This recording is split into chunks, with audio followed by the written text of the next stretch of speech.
اچھا مفتی صاحب، اب ہم صحیح مسلم کی روایت کا جائزہ لیتے ہیں۔ یہ 6229 نمبر جو روایت ہے کہ آل مروان کا ایک شخص اس نے لعنت کی سیدنا علی رضی اللہ یہ تو اب مرزا صاحب خود ہی سمجھ گئے ہیں نا، آپ مان بھی گئے ہیں کہ یہ بنو امیہ کے دور کی بات نہیں ہے۔ ممبر رسول پر بنو امیہ جو ہے وہ حضرت علی اور ان کے چاہنے والوں کو لعنت کرے، ٹھیک ہے، جو صحیح مسلم میں 6229 ہے، لعن اللہ ابا التراب۔ یہ صلح حسن کے بعد کی حدیث ہے، کیونکہ ہے کہ مروان کی اولاد میں سے ایک بندہ گورنر بنا مدینے کا، تو مروان کی اولاد میں سے بنا، تو یہ تو آپ سمجھ لیں کہ مروان کی اولاد اگر عبد الملک بن مروان ہے پھر تو یہ واقعہ کربلا سے بھی بعد کا واقعہ ہے، اس کے بعد کی بات، کربلا کے بعد، کربلا کے بھی بعد کی بات مرزا صاحب مان۔ اب وہ کون تھا پتہ نہیں، نامعلوم شخص۔ اور پھر جب اس نے مرزا صاحب لعن اللہ ابا التراب تو بولتے ہیں، لیکن پیچھے نہیں بولتے کہ اس نے ایسا کہنے کا کہا تھا، کہا، خود کرتے نہیں تھے، ایسا کہا، اور اس کو آگے سے سمجھا دیا گیا۔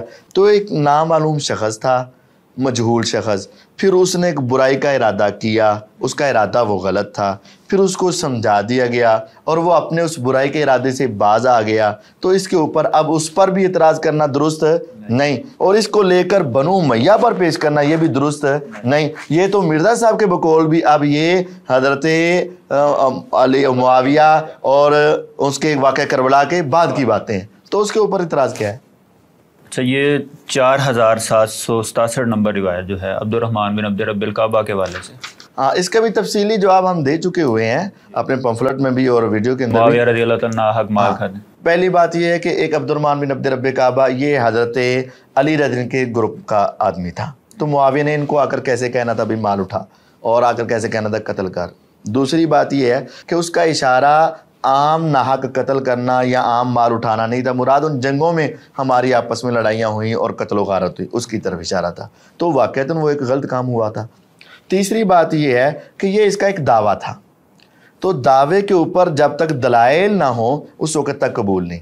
اس کے مقابلے میں یہ ایک تابعی ہے، اس کے مقابلے میں حضرت سعد بن ابی وقاص رضی اللہ عنہ کا یہ دعویٰ ہے کہ میں نے زندگی میں اس گھر والے سے بڑھ کر حق کے مطابق فیصلہ کرنے والا کوئی نہیں دیکھا، تو وہ دروازہ حضرت معاویہ رضی اللہ عنہ کا تھا۔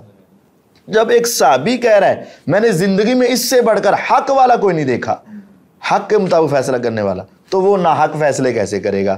اور جب ایک صحابی کہہ رہے ہیں حضرت عبداللہ بن عمر میں نے حضرت معاویہ سے بڑھ کر زندگی میں سخی کوئی نہیں دیکھا، تو وہ ناحق مال کیسے اٹھائے گا؟ تو یہ ایک اس کا اشارہ ان جنگوں کی طرف تھا جو جمل اور صفین وغیرہ میں ہوئی، نہ کہ اس کا اشارہ عام قتل و غارت کی طرف تھا، اور اس کی کوئی دلیل بھی نہیں دی اس نے، اور نہیں دلیل بھی نہیں۔ اگر آپ اس کو عام قتل و غارت سمجھتے ہیں یا عام مال لوٹنا سمجھتے ہیں تو اس کی کوئی دلیل پیش کر دیں، ہم مان جائیں گے۔ اچھا مفتی صاحب آگے روایت ہے جی 4061 کہ جس کو بنیاد بنا کر کہا جاتا ہے جی حضرت معاویہ رضی اللہ تعالیٰ عنہ جو معاذ اللہ وہ سودی کام کیا کرتے تھے، تو اس روایت کی کیا؟ وہ ایک اجتہاد تھا، وہ چاندی وغیرہ کے برتنوں وغیرہ جو جنگ کے اندر آئے تو اس کو آگے تھے، تو یہ اجتہاد تو عبداللہ بن عباس رضی اللہ عنہ کا بھی تھا کہ اصل میں کرنسی اور جو برتن بنے ہوئے ہیں، چاندی کی کرنسی اور چاندی کے برتن، یہ جب اگر تبادلہ ہوگا تو وزن دیکھا جائے گا یا ان کی قیمت دیکھی جائے گی۔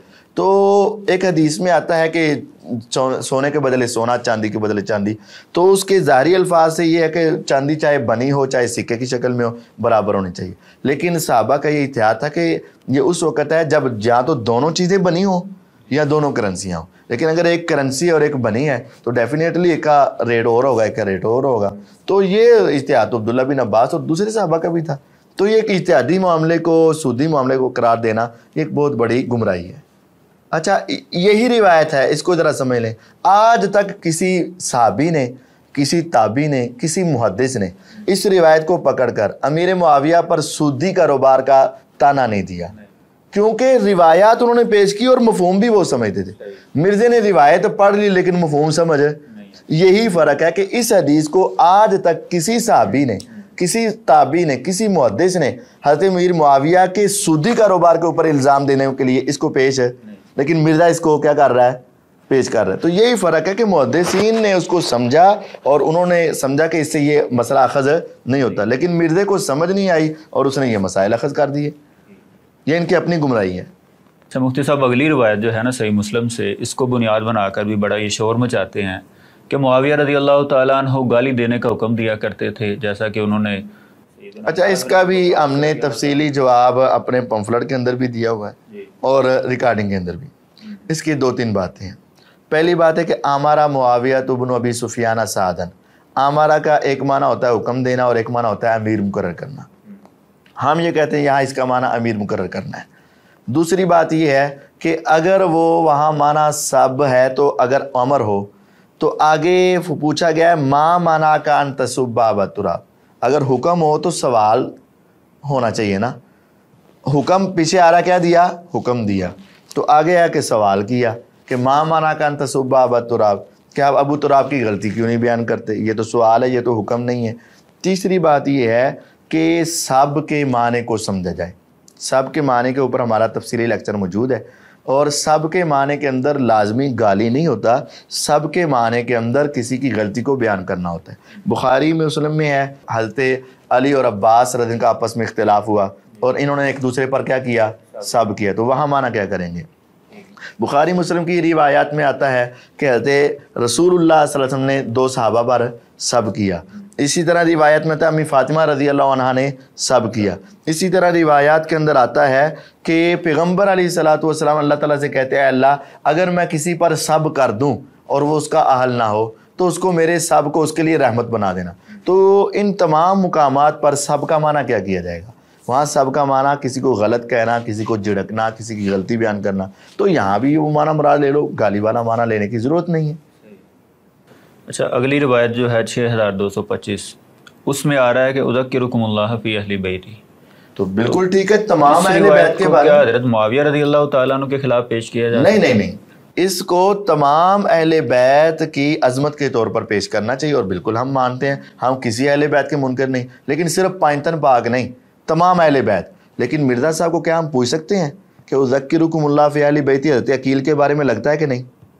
حضرت عقیل کے بارے میں جو مرزا صاحب کی بدتمیزانہ انداز اور بدتمیزی والی زبان کہ وہ مال کا لالچی اور فلاں تھا، کیا اذکرکم اللہ فی اہل بیتی میں عقیل رضی اللہ عنہ نہیں آتے ہیں؟ یقیناً آتے ہیں. عائشہ رضی اللہ تعالیٰ امی عائشہ رضی اللہ عنہ بھی آتے ہیں، ان کو باغیہ بھی کہتا ہے، ان کو ظالمہ بھی کہتا ہے. کیا وہ اس میں شامل نہیں ہے؟ بھئی اذکرکم اللہ فی اہل بیتی تمام مسلمانوں کے لیے اور تمام اہل بیت کے لیے. مرزا صاحب خود نہیں مانتے. اگلی روایت مفتی صاحب ہے 6488 نمبر کہ عبد الرحمن بن عوف رضی اللہ تعالیٰ عنہ اور خالد بن ولید رضی اللہ تعالیٰ عنہ ان کے درمیان کوئی جھگڑا ہوا تھا. تو یہاں پہ مرزا اب کہتے ہیں جی انہوں نے گالیاں دی تھی حضرت عبد الرحمن بن عوف. مرزا صاحب کو یہ تکلیف ہے کہ ہمیشہ صحابہ کے درمیان دشمنی ثابت کرنا ہی اس کا حق ہے.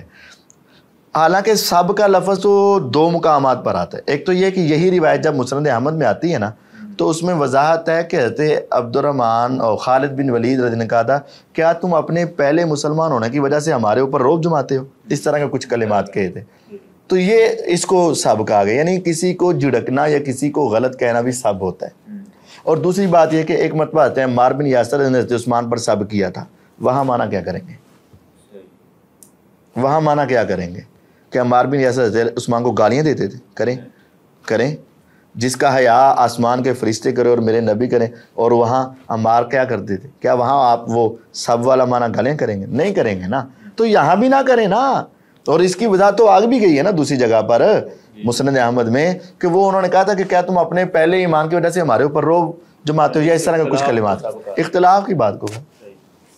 اچھا اگلی روایت ہے جی 6409 کہ معاویہ رضی اللہ تعالیٰ، اس میں یہ الفاظ آ رہے ہیں کہ معاویہ رضی اللہ تعالیٰ عنہ کے والے سے سفارش کی گئی تھی حضرت ابو سفیان رضی اللہ تعالیٰ. یہ تو بالکل ٹھیک ہے، یہ تو حضور کے حکم پر عمل کیا گیا نا. حضور نے خود حکم دیا تھا اشفعوا تؤجروا، تم سفارش کیا کرو تمہیں اجر ملے گا. حضور نے حکم دیا سفارش کرو، ابو سفیان رضی نے سفارش کر دی. حدیث کو ماننا جرم ہے؟ نہیں جرم نا. اور حضور نے فرمایا اللہ میری زبان پر وہی فیصلہ کروائے گا جو اللہ چاہے گا. تو حضور کو سفارش کی گئی، حدیث پر عمل ہوا. اللہ تعالیٰ کی طرف سے آرڈر آیا کہ معاویہ کو سفارش کے اوپر قبول کر کے کاتب وحی بناؤ، تو حضور نے بنا لیا. اس میں اگر کسی کو اعتراض ہے تو اللہ کے ساتھ ٹکر لے یا حضور سے ٹکر لے یا کہے کہ میں حدیثوں کو نہیں مانتا، ورنہ تو ایسی کوئی بات نہیں ہے. بلکہ اس میں تو ان کی فضیلت عظمت آ رہی کہ اللہ کی طرف سے پسندیدہ ہے. اچھا مفتی صاحب یہ آخری روایت جو ہے نا صحیح مسلم سے، اس کو بھی بڑا اچھالنے کی کوشش کی جاتی ہے 6628 نمبر کہ نبی علیہ السلام نے عبداللہ بن عباس رضی اللہ تعالیٰ عنہ کو بھیجا حضرت معاویہ کو بلانے کے لیے. وہ سمجھ آ گئی. تو مرزا صاحب کہتے ہیں کہ انہوں نے آگے سے کہا تھا میں کھانا کھا رہا ہوں. مسلم شریف میں ابن عباس کو بھیجا, وہ کھانا کھا رہے تھے. انہوں نے کہا یا رسول اللہ وہ تو کھانا کھا رہے ہیں. آپ نے کہا کہ اسے بلا کے لاؤ. دوسری بار گئے تو انہوں نے کہا میں تو کھانا کھا رہا ہوں. 3 بار ایسے ہی ہوا. دوسری بار گئے تو انہوں نے کہا میں تو کھانا کھا رہا ہوں. 3 بار ایسے ہی ہوا. دوسری بار گئے تو انہوں نے کہا میں تو کھانا کھا رہا ہوں. 3 بار ایسے ہی ہوا. یہی تو میں نے پہلے بھی کہا تھا کہ حدیث کو بدلنا مرزا صاحب کے بائیں ہاتھ کا کام ہے. مرزا صاحب قیامت تک ان کو چیلنج ہے کہ اس حدیث میں دکھا دیں کہ حضرت معاویہ نے خود کہا ہو کہ میں کھانا کھا رہا ہوں. حدیث کے اندر الفاظ یہ ہیں کہ ہوا یا کولو, وہ کھانا کھا رہے ہیں. اس کا مطلب آدمی اپنے بارے میں تو یہ نہیں کہتا کہ وہ کھانا کھا رہے ہیں, اپنے بارے میں تو یہ کہتا ہے میں کھانا کھا رہا ہوں. تو ان کا یہ کہنا کہ وہ کھانا کھا رہے ہیں, اس بات کی دلیل ہے کہ یہ پیغام حضرت معاویہ رضی اللہ تک نہیں پہنچا اور اس کے اندر اس کا قصور نہیں. اس روایت کو سمجھنے کے لیے تفصیلی جواب تو ہم نے اپنے پمفلٹ میں بھی دیا ہوا ہے اور تفصیلی جواب ہم نے ریکارڈنگ کے اندر بھی دیا ہوا ہے. دوسری بات یہ ہے اس روایت کے اوپر جو امام نووی رحمہ اللہ نے باب باندھا نا, اس باب کو پڑھ لیں تو اس سے پہلی حدیث کو پڑھ لیں. باب بھی یہ ہے کہ اگر پیغمبر علیہ الصلوۃ والسلام کسی کو کوئی کلمات کہہ بیٹھیں اور وہ اس کا مستحق نہ ہو تو وہ اس کے لیے رحمت بن جاتی. تو وہ ان کے مستحق نہیں تھے ان کلمات کے, اس وجہ سے ان کے لیے رحمت. یعنی امام مسلم جو تھے وہ ان کی شان میں یہ لانا چاہ رہے ہیں. امام مسلم رحمہ اللہ شان میں لانا چاہ رہے ہیں, امام نووی رحمہ اللہ شان میں لانا چاہ رہے ہیں. ان کا فہم الگ ہے اور مرزا کا فہم. تو یہی تو بتاتے ہیں کہ روایات ہیں لیکن محدثین نے کیا سمجھا اور مرزا صاحب کیا سمجھتے ہیں, یہی تو فرق ہے. جزاک اللہ مفتی صاحب, آپ نے بڑے اچھے ہی انداز میں اور مختصر انداز میں ان روایات کی حقیقت جو ہے ہمارے ناظرین کے سامنے بیان کی ہے.